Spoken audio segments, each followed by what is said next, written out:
భారతీయ ఆధ్యాత్మిక చరిత్రలో విశ్వామిత్ర మహర్షి పేరు చిరస్థాయిగా నిలిచిపోయింది. ఒక శక్తివంతమైన రాజుగా తన ప్రస్థానాన్ని మొదలుపెట్టి కఠోర తపస్సుతో బ్రహ్మర్షి స్థాయిని అందుకున్న అసాధారణ వ్యక్తి ఆయన.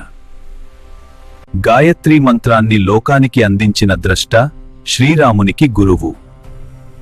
ఈరోజు మనం విశ్వామిత్రుని జీవితంలోని ముఖ్య ఘట్టాలను తెలుసుకుందాం. విశ్వామిత్రుని అసలు పేరు కౌశికుడు. ఆయన కన్యాకుబ్జ సామ్రాజ్యానికి రాజు. ఒకసారి వేటకై వెళ్లిన కౌశికుడు వశిష్ఠ మహర్షి ఆశ్రమానికి వెళ్తాడు.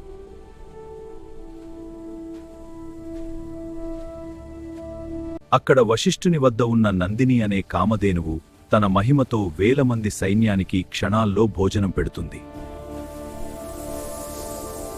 అక్కడ వశిష్ఠుని వద్ద ఉన్న నందిని అనే తెనవుతోల కాలలి తన మెలావుంది సైన్యానికి భోజనం పెడుతుంది. గురువయ్య, రాజా, ఇది అంత సులభం కాదు. కౌశిక, నా ఆశ్రమాన్ని విడిచి వెళ్ళు. వశిష్ఠుడు నిరాకరించడంతో కౌశికుని రాజబలం ఓడిపోతుంది.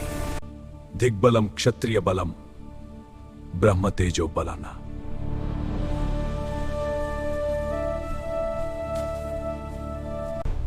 దిగ్బలం క్షత్రియ బలం బ్రహ్మతేజో బలం అని గ్రహించిన కౌశికుడు